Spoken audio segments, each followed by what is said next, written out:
Tahaksin ühes teiega vaadata Jumala sõna, mis on kirjutatud Rooma kirja 12. peatüki 2. salmi. Ja ärge saage selle maailma sarnaseks, vaid muutuge teiseks oma meele uuendamise teel, et te uuriksite, mis on Jumala hea ja meelepärane ja täieline tahtmine. Aamen. Piibel kutsub meid silmas pidama seda, mis seisab meil ees. Ja sellest lähtuvalt, mis seisab meis ees, tuleb ju inimesel korraldada oma elu. Juba koguja räägib sellest küsimusest, et mida inimene peaks siin ilmas tegema, mis oleks õige, mis oleks vajalik. Ja ta ütleb, üks probleem on selles, et inimene ei tea, mis tal ees seisab. Paljusid asju inimene ei tea, mis seisab tal ees, ja sellepärast ei oska ta oma elu elada ja korraldada. Ei oska õieti valida. Sest tõsi on see, kui inimese või inimkonna lõpp ja finaal on ühesugune, siis osutuvad tema elu käigus mõistlikuks ühesugused teod. Ja kui osutub, et see lõpp on teistsugune, osutuks, et need teod oleksid väärad ja valed ja kahjulikud ja inimene oleks pidanud hoopis muud tegema. Ometi Piibel ei jäta meid teadmatusse kõiges. Ta ei räägi meile täpselt ajaloo kulgemist ja ta ei ütle meile, kuidas kulgeb täpselt meie eneste elu, meie elupäevade pikkust. Ta ei ütle meile seda, aga ometi Piibel ütleb meile siiski midagi olulist. Selle lõppfinaali ta ütleb tervele inimkonnale ja ta ütleb ka selle proportsiooni päästetute ja mitte päästetute vahel, mis on päästetute tugevaks kahjuks. Ja see teadmine on see, mis peab tõmbama või tõukama igaüht, kes tahab saavutada elukrooni, mõtlema kõigepealt järele, milline siis peab tema elu olema, et ta selle soovitud elukrooni saavutaks. Mida valida, mida kõrvale lükata. Paulus Rooma kirjas ütleb siis ühe soovituse, mida Piiblis selliseid soovitusi on ju tegelikult palju. Nii Paulusel, või kui mõtleme Peetruse kirjadele, või ka Johannese kirjadele, siis me näeme, et nendes kirjades on väga palju analoogilisi soovitusi. Need on nende inimeste vaated, kes on juba aastad ja aastakümneid ise usudel käinud, kes on lõpetamas oma usuteed ja peavad jätma mingi pärandi sellest, mida öelda edasi. Paulus Rooma kirja kirjutades on veel tööhoos ja ometi on tema manitsus ja sõnum seesama. Mõtelge, kuidas te elate. Ja üks osa nüüd sellest järelemõtlemisest ja lausa järeldustest on see, mida me lugesime. Ärge saage selle maailma sarnaseks. Uus tõlge ütleb selle kohta, ärge muganduge praeguse ajaga, vaid muutuge meele uuendamise teel, et te katsuksite läbi, mis on Jumala tahtmine, mis on hea ja meelepärane ja täiuslik. See sõna muganduma või meie selles vanemas tõlkes maailma sarnaseks saamises või saamises, see tähendab tõepoolest ka siis seda muutust, mis toimub inimeses. Me võiksime ka tänapäeval öelda selle süstemaatiliste mõjutegurite toimel, mis on temast väljaspool ja mis inimese hinges endas toimub. See toime mitte ainult ajutised, hetkelised mõjutused, vaid kõige rohkem mõjutavad inimest ikkagi need, mis pidevalt tervikuna aastate viisi inimesele mõjuvad ja võiks öelda ka lausa teda väsitavad. Mis mõjuvad süstemaatiliselt, regulaarselt. Need mõjutavad ja kohandavad inimest kõige rohkem. Paulus ütleb selle vastu, et kuigi see protsess, see mugandumine, kohandumine, mis iseendast ka viitab selle pikaajalisele, kuigi kahtlemata selle mõju on suur, Ta ütleb, teie ärge muganduge või ärge saage selle maailma sarnaseks. Maailm või uues tõlkis siis praegune, tähendab aeg, kreekakeelne sõna aion, tähendabki aega või ajastut, aga tal on tõepoolest ka maailma tähendus, sest teatud aspektist on maailm, milles me elame, see inimkorrastatud maailm, sotsiaalne keskkond, kreeka keeles kosmos ja selle maailma ajastu sünonüümid. See maailm püüab teha meid enda sarnasteks. See ei puuduta ainult vaimset maailma. Võiks öelda ka looduslikud protsessid. Tähendab see, mis toimub maailmas, on juhitud väga, võiks öelda, fundamentaalsete loodusseaduste poolt. Neist ei saa pikemalt siin rääkida, aga võib öelda, need on termodünaamika seadused, mis loodust juhivad väga suures ulatuses ja võib öelda, et ka suures ulatuses need protsessid juhivad loodust nii-öelda selles suunas, et olemasolev kaotaks oma näolisust ja muutuks nii-öelda üha enam ja enam ümbritseva keskkonna näoliseks. Need protsessid eksisteerivad siis nii looduses kui vaimses maailmas ja loomulikult ka vaimse maailma kõige tähtsamas osas vaimulikus maailmas. See tähendab meid ümbritsev maailm tervikuna võib sisaldada meile nii kasulikku kui kahjulikku, kuid valdavas ulatuses on need mõjud ilma regulatsioonita, meie teadliku regulatsioonita ja vastuvõtuvõimeta enamalt jaolt kahjulikud. See on nii, nagu inimese sees ja teistelgi liikluses toimuvad mitmesused protsessid ja muundumised. Ja osa neid muundumisi võivad olla kasulikud ja osad nendest kahjulikud. Kuid ka siin on teada, ka näiteks geneetikas, et hiiglaslik ülehulk on neid, mis on kahjulikud, võrreldes nendega, mis on kasulikud. Võiks öelda, põhiprotsesside hulk on see, mis püüab meid kohandada omanäoliseks nüüd on meie kahjuks. Ja vaid pisut on neid protsesse, mis on meile soodsad, mis otse kui lained, mille laineharjal võib ka soodsalt edasi purjetada või randa jõuda. Ka neid soodsaid aegu ja võimalusi on, kuid nende arv on tühine võrreldes nendega, mis on meile ebasoodsad. Ja selle tõttu nii mugandumise, kohandumise, kaasaminemise oht selle maailma protsessidega on ülisuur.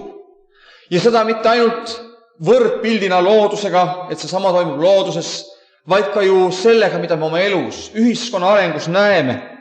Kohandumise tohutut jõudu, kuidas see välise keskkonna mõju varem või hiljem, kui mitte kuude, siis aastate ja kui mitte aastate, siis aastakümnetega kohandab suurema hulga inimese rohkemal või vähemal määral enda näo sarnaseks.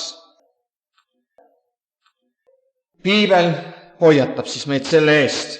See, et need protsessid on meile olulised ja meid endid puudutavad, võime ju kõik teada omast käest, kui me vaatame elu.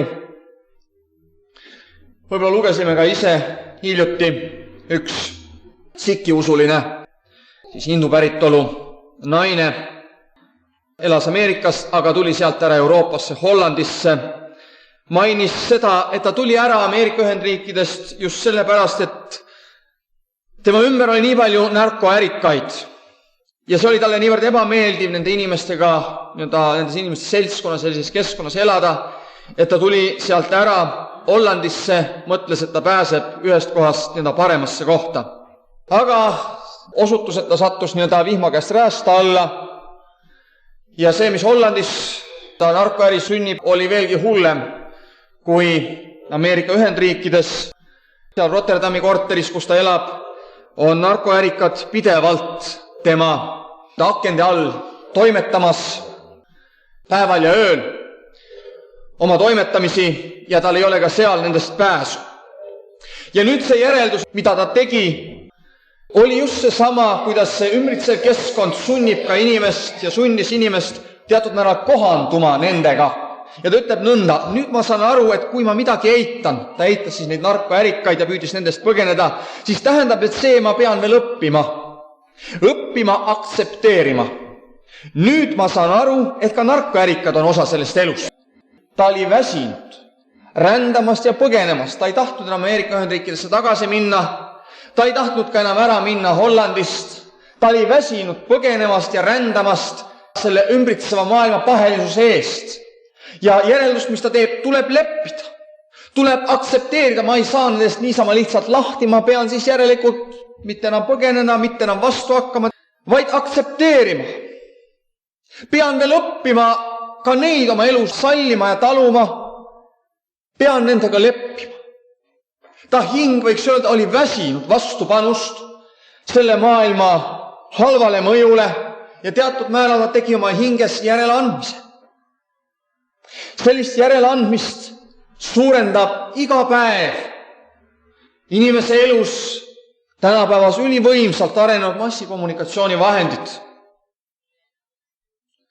Me teame ka oma maalt ju seda, kuivõrd tugevasti püüab see inimest kohandada teatud tüüpi elulaadiga, teha sallivaks ja järeleandlikuks pahede suhtes.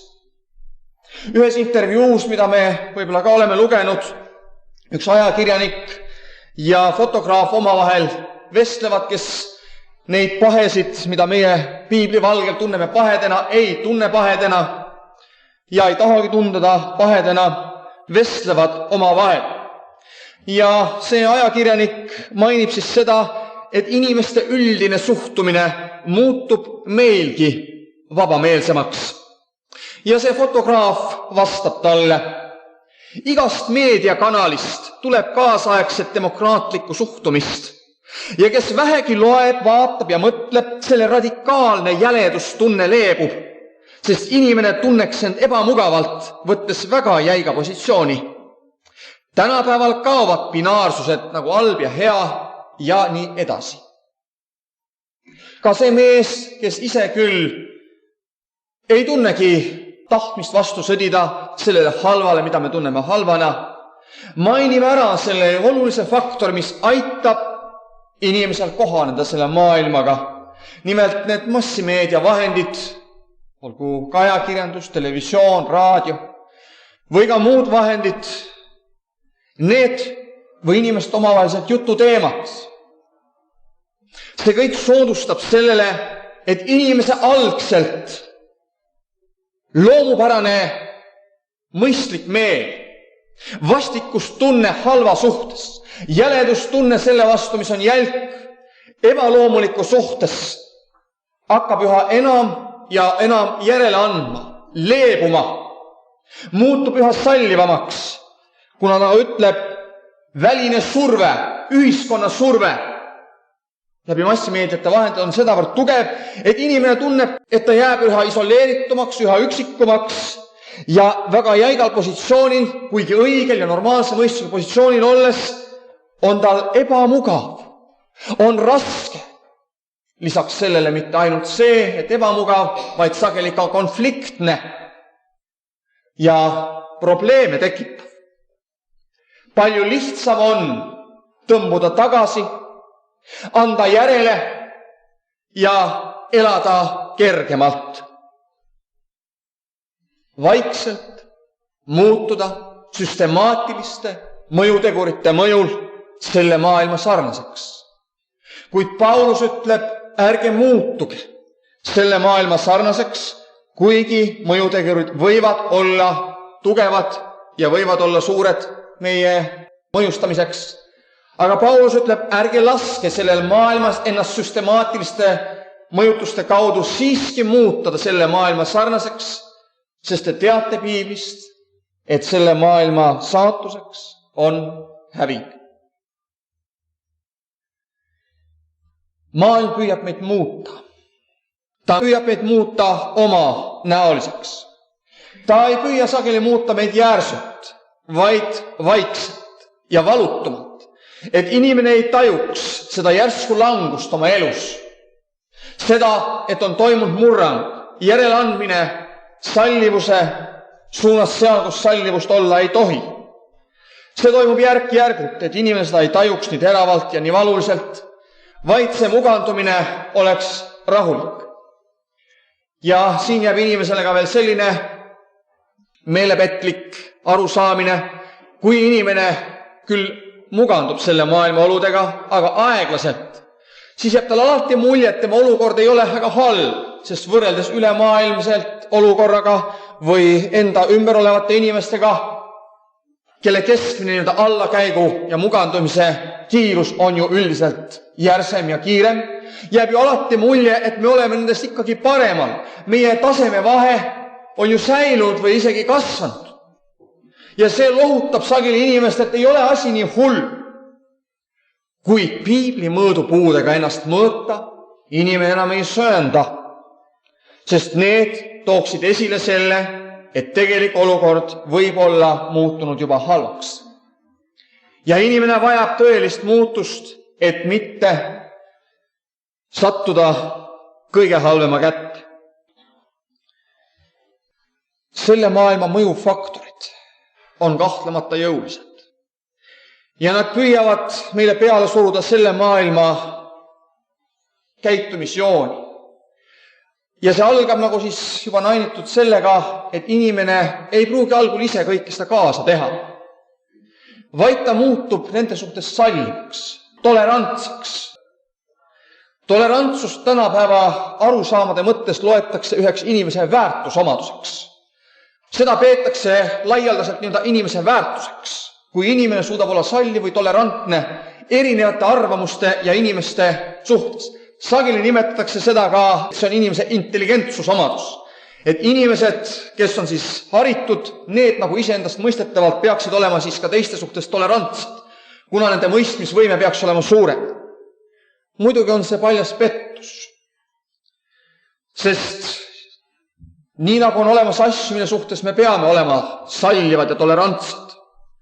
Sallima kaasa arvatud ka teatud määral, nagu piibel ütleb, oma nõtrustega peame ka teatud määral olema sallivad. Mitte järeleandlikud ega selles lõpus mõttes, vaid need olema kannatlikud nende vastu võideldes, kui me näeme, et me nendest jagu ei saa ühe päeva. Me ei tohi need ära väsida ka oma nõtrustega võideldus. Meil peab olema seda pikka meelt ja sallivust selles mõttes, et mitte ära väsida, kuid mitte sallivust nende nähtuste enest. Nõnda ka sallivust teiste puudujääkidega. Jah, niisugust asju peab meil olema. Kuid on ka asju, millest piibel räägib, millest me peame olema täiesti jäigad, järeleandmatud, kas või juuksekarva lõhki ajamisel. Need, mis on fundamentaalsed tõed, milles seisneb meie elu või hukatus. Selles asjas mingit järeleandlikkust ja sallivust olla ei tohi. Vastupidi, sallivus ja järeleandlikkus nendes asjades toob meile häving. On ju tähelepanuväärne, olen ka kunagi siin nimetanud, et kui meile räägitakse sõnumitest ilmutuse raamatust Efesuse kogudusele, siis räägitakse meile sellest, et Efesuse koguduse üks põhilistest väärtustest, mis Kristus tema juures hindas, oli see, et ta ei sallinud teatud inimesi, teatud õpetust. Nõnda Kristus ütles Efesuse kogudusele, ma tean su tegusid ja sinu tööd ja su kannatlikkust.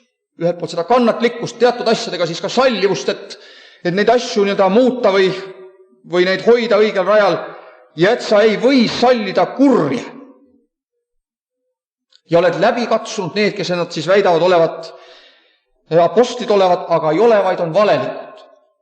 Sallimatus oli Efesuse koguduse üks põhiväärtusi, mis leidis Kristuse poolt tunnustust. Või selle sama analoog veelgi teravalt väljendus, Kristus veel kord tunnustab, aga see sul on, et sa vihkad nikolaiitide tegusid. Vihkamine oli siis teine, võiks öelda, Efesuse koguduse väärtusomadus, mis leidis Kristuse poolt tunnustust. Kui tänapäeva maailmas rääkida niisugust keelt, et vihkamine, teatud asjade vihkamine, teatud asjade nähtuste sallimatus on väärtused, siis kahtlemata tekitab see suurt vastuseisu ja vastumeelsust ja räägitakse kohe inimese kitsalinnalisest ja muust taolisest. Kuid vaatame asja taevapilguga ja vaatame seda, et Kristus andis just kahe sellise äärmuslikult väliselt negatiivse suhtumise hoiakule äärmiselt positiivse hinnangu, sest see suhtumine sallimatus teatud nähtuste suhtes oli tema elutervise, selle koguduse elutervise ja jõu tagamaa. Sallivus oli omane osadele teistele kogudustele teatud väärnähtuste suhtes. Ja me teame, kui teravalt Kristus hoiatas ja ähvardas sellise sallivuse suhtes neid kogudusi. Ja ka ajaloost on teada, et see sallivus läks neile kogudustele kalliks maksma.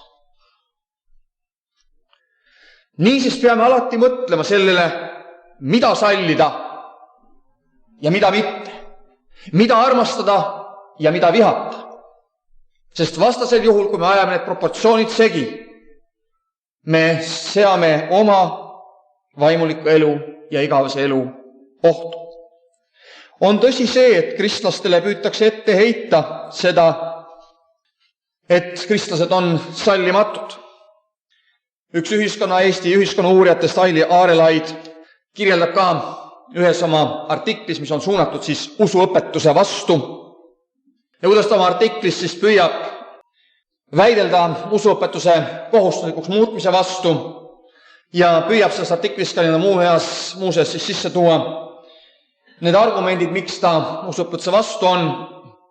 Väidab ka, et kristluse puhul on temale nagu vastumeelsed just see, et kristluses on teatud sallimatus ühiskonna ja ühiskonna nähtuste vastu.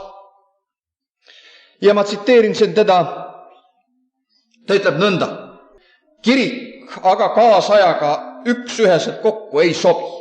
Näiteks suhtumine homoseksuaalidesse, kaasaegsesse meditsiini, usku riivava sisuga raamatutesse on küllalt ebademokraatlik.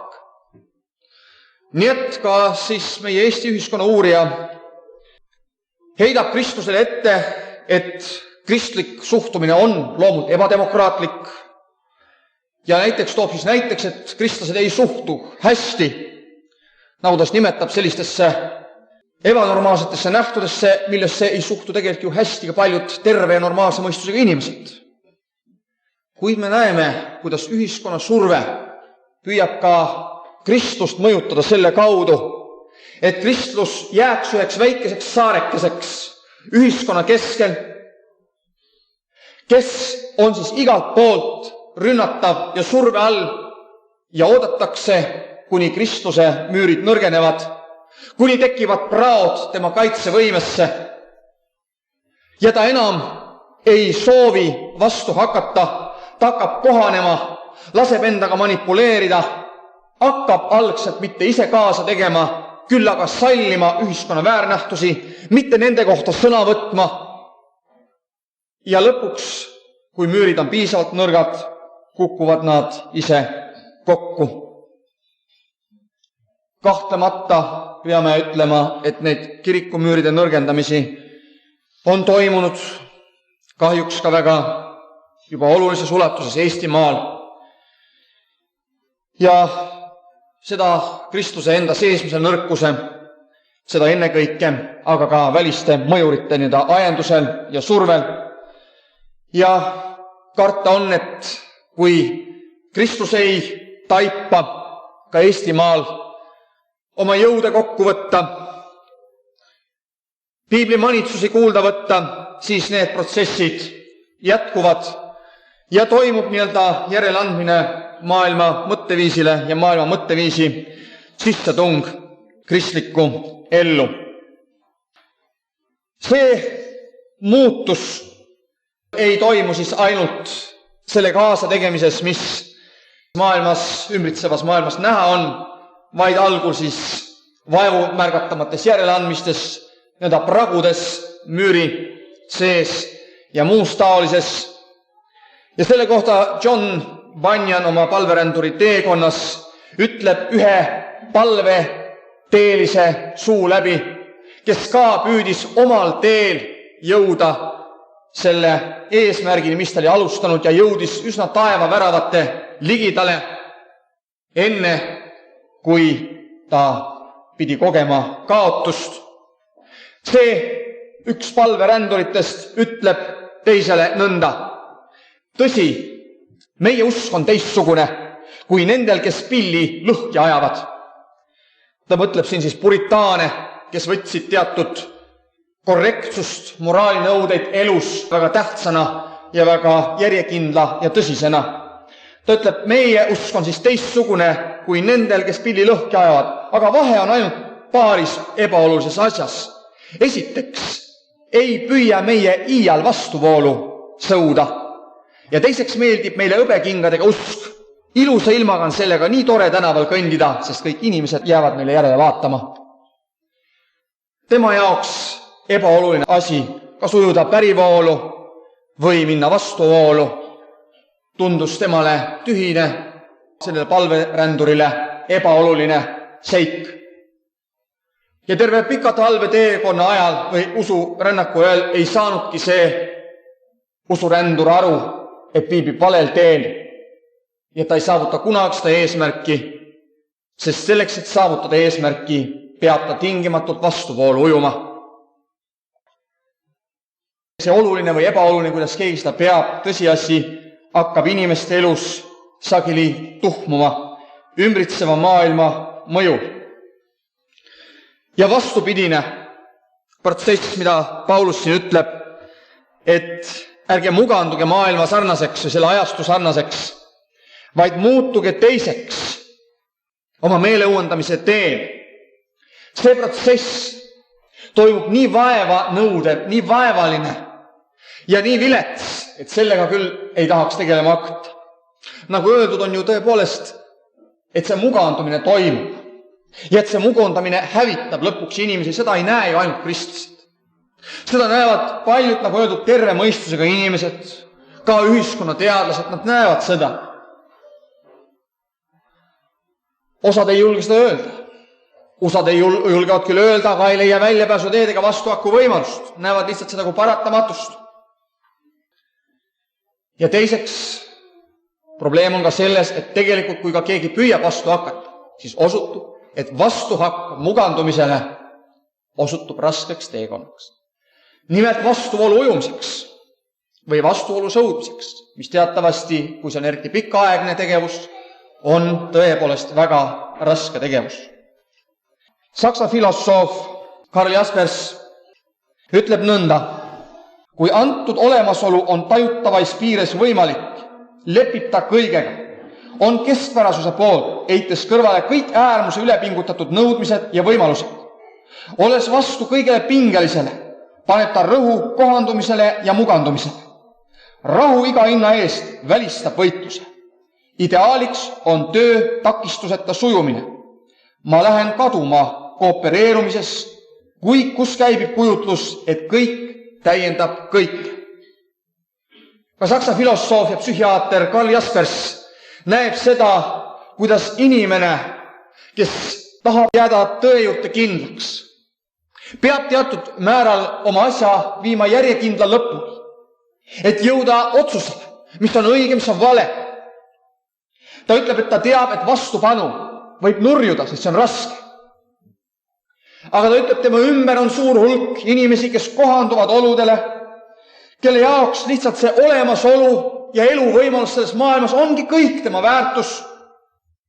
Jah, kui järgida veel teatud moraali reegleid, olla korrektne ja viisakas maailmas, siis tundub, et mida enam Jumalgi võiks meilt tahta. Kindlustada oma seisukoht, oma õigeid seisukohti, vaimulikke seisukohti. Hakata vastu sellele, mis püüab meisse tuua halva ja halva sallimuse. See tundub sellele olemasolule liiga kohutav, liiga riskantne ja kohandumine muutubki aja jooksul tema ideaaliks. Ja ta ütleb see printsiip, säilitada rahu iga hinna eest, rahu maailmaga, mitte olla inimestega pinges, mitte tülitseda. See mentaliteet, mis kahtlemata kipub ka Kristusesse sisse, see välistab võitluse. Kuid kui me välistame oma usuelus võitluse, me välistame ka oma usuelus võidu. Takistuseta töö, mis muutub ideaaliks sageli ühiskonnas ja sageli koguduse elus, peaasi, et töö käiks, elu edeneks, protsessid toimiksid, ilma et julgeks vaadata nende vaimse sisu sügavusse või võrrelda end piibli mõõdupuudega. See vaatepilk ähmastub ja esikohale tungivad tõe asemel mingid muud kriteeriumid. Peaasi, et töö sujuks, kui sügav, kui tõsine, kui kompromissitus on, jääb tahaplaanile.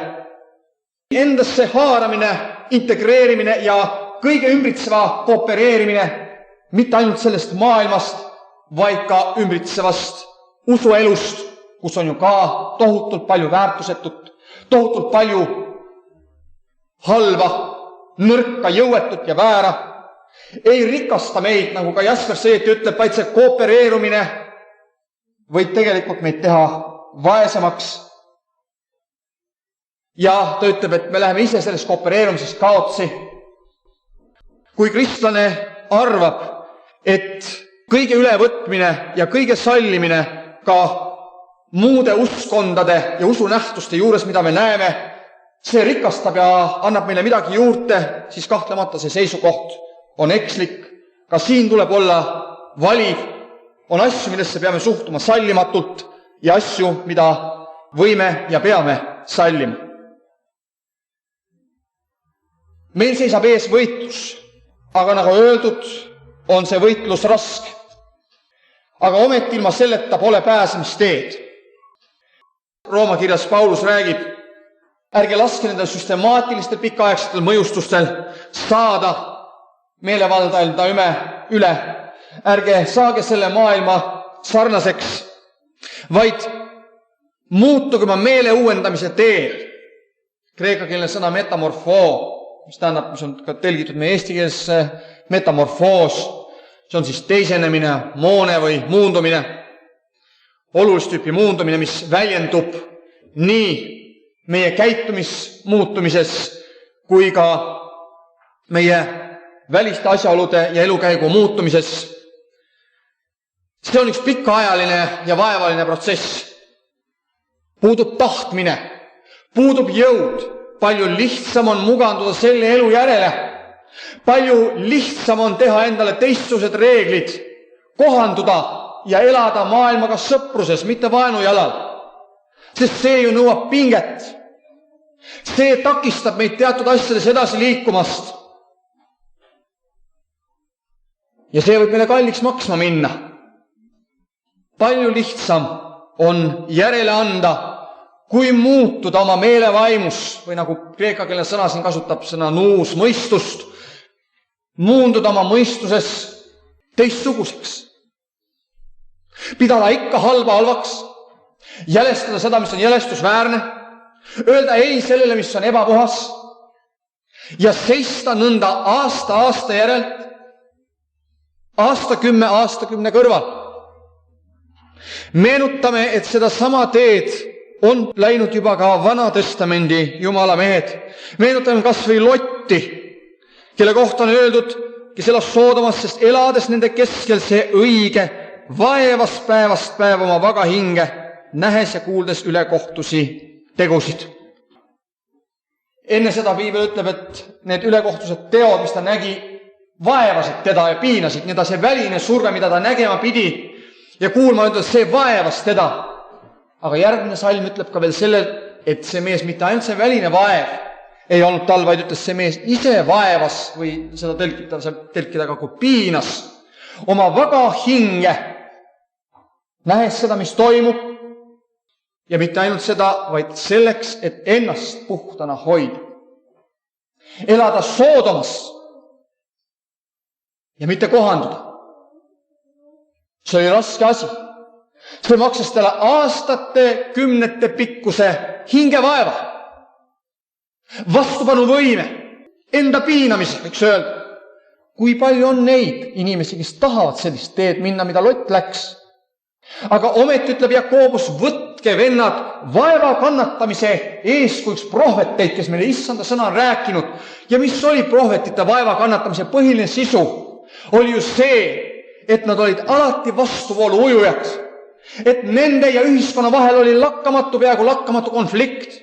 Ja mitte ainult nende ja ühiskonna, vaid sageli ka nende ja vaimulikkonna vahel oli sageli väga terav konflikt, mis aeg-ajalt tõi kaasa ka nende karistamise, nende hävitamise ja muud taolised. Prohvetid pidid kannatama vaeva. Oh, häda mulle, ütleb prohvet, häda mulle, ema, et sa sünnitasid mind riiaka mehe. Ta tunneb seda vaeva, aga Jakobus ütleb ometi Uue Testamendi positsioonilt, võtke vennad, vaeva kannatamise eeskujuks prohvetid, kes on issanda sõna rääkinud, kes on lakkamatult suutnud seista konfrontatsioonis maailmaga, kes ei ole lasknud ennast kohandada ja mugandada selle maailma sarnaseks.